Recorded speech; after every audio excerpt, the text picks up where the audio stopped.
Welcome to Cancelled, the new series on my channel where I talk about things that either have been canceled, should be canceled, or I'm kind of in the process of just trying to cancel it. In this first video in this series, we're going to talk about $1,000 smartphones, why they don't even really need to exist, maybe even how they came to exist, and why they should be canceled. I'll tell you all about it right after this. This is, you listening to Travis. What up, players? Welcome back, and for all you new people, welcome. My name's Travis and I do tech videos every single week and have a blast doing them. If that sounds like fun to you, sit back, relax, and enjoy the video.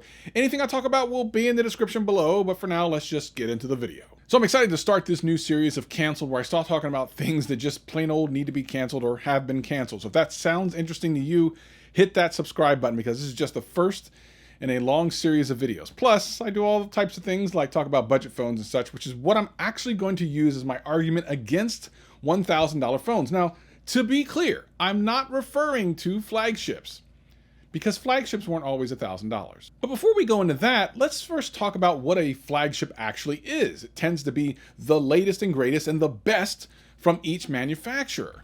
But what does it really give you? Every year, there's a new presentation of the newest smartphone that's going to be $1,000 at minimum and usually a little bit above.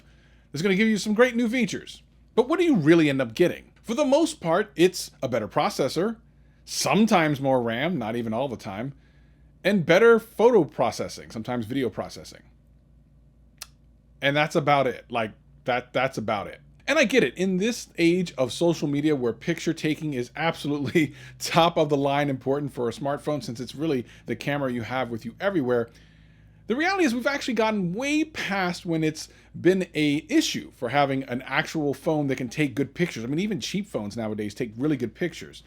So you really start to question, what is it that people are actually spending all this money for? Like, why are we spending $1,000? Now, on this very channel, I've even shown you situations where certain Android phones can be used to really replace your desktop. And at that point, you could say it's definitely worth $1,000. I'll leave a link into the description and maybe in the end screens for that particular video where I take an Android phone, which by the way, was not $1,000, and made it replace most desktops that are out there. In other words, if you have a desktop PC, you might be able to get away with getting a really cheap Android phone and replacing the whole thing. But again, I didn't have to pay $1,000 for a phone to do that.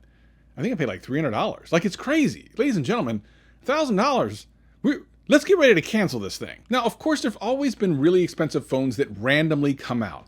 It's not to say that there's never been a $1,000 phone before the iPhone X, which is one of the more famous $1,000 phones because it was the first time Apple had come out with a $1,000 smartphone.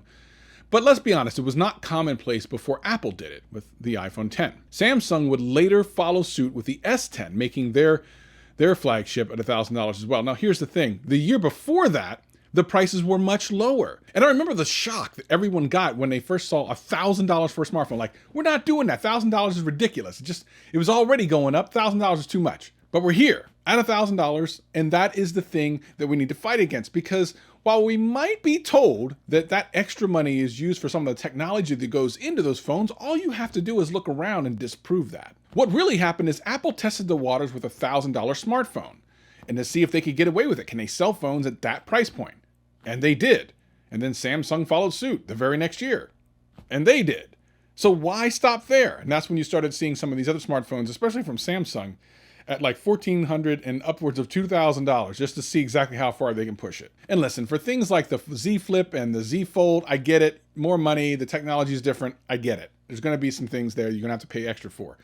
But for the most part, the phone that we're so used to, the one that doesn't fold or do anything interesting, should not be $1,000.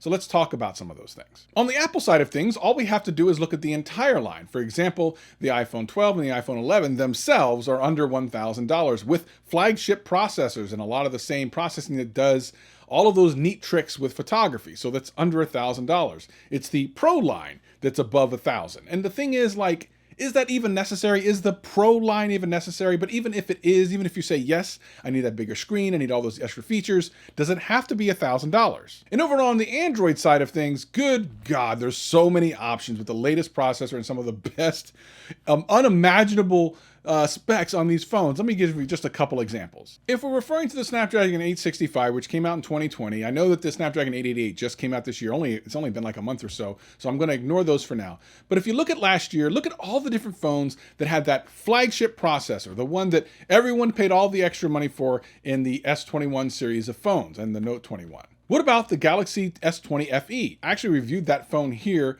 on the channel and told you that it was a really phenomenal phone for the price. That was not $1,000. AMOLED screen, incredible camera, absolutely fast, 120 hertz. Like, it was amazing. I tried to figure out what did they actually compromise on in that thing, and I couldn't really come up with anything. And that's the deal. You actually can get all of these features for a stupid little amount of money, but it doesn't just stop there. Of course, the big names are always going to try to charge you more. But did you know that there are some phones with even better specs for even less? The Red Magic 5G has all of the specs, like put all the specs in, especially if you're a mobile gamer or just a spec heavy nerd. It's got all of those things and it's under $500. So don't tell me that the newest Snapdragon processor and the best display and all of those things is the reason why these phones are $1,000. It's just not true. And consider the fact that Red Magic isn't selling anywhere near the amount of phones as Samsung is. So their discounts on getting these displays and stuff that they actually have to put into a phone is going to be far less than Samsung, who actually makes the displays.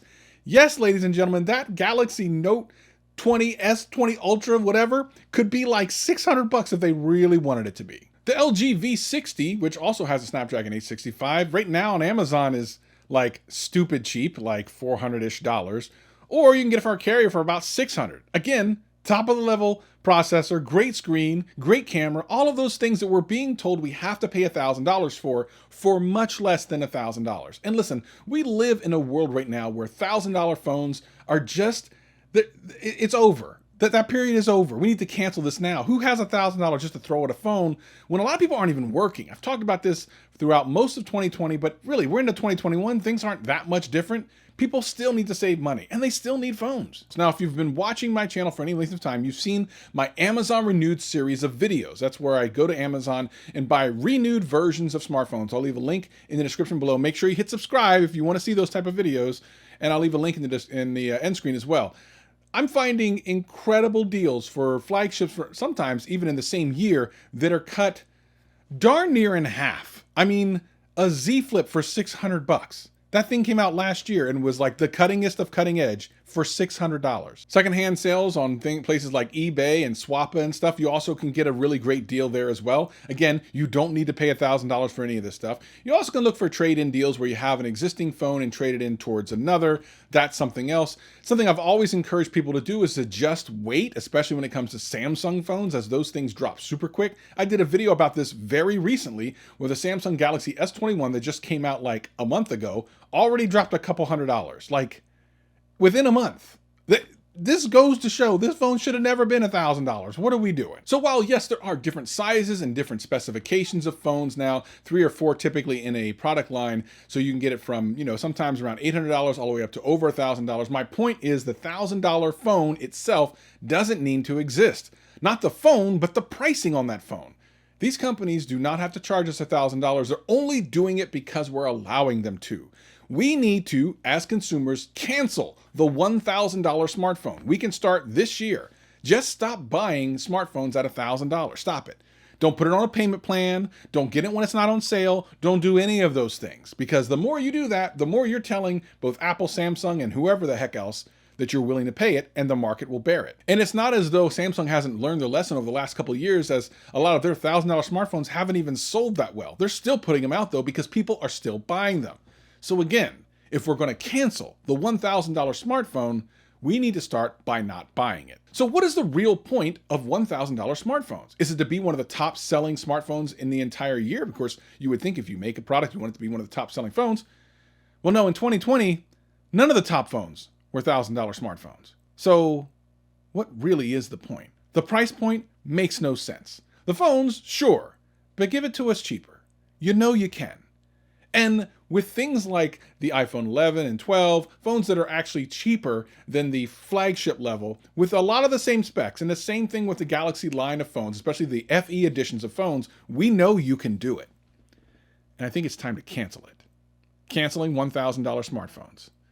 Listen, I got some videos right here for you and some other ones. If you like this video, hit the likes up. And let's get a whole bunch of likes and show these manufacturers we're not willing to take $1,000 shortcuts anymore, baby. We're looking for the value. See you next time. Peace and love. Peace and love.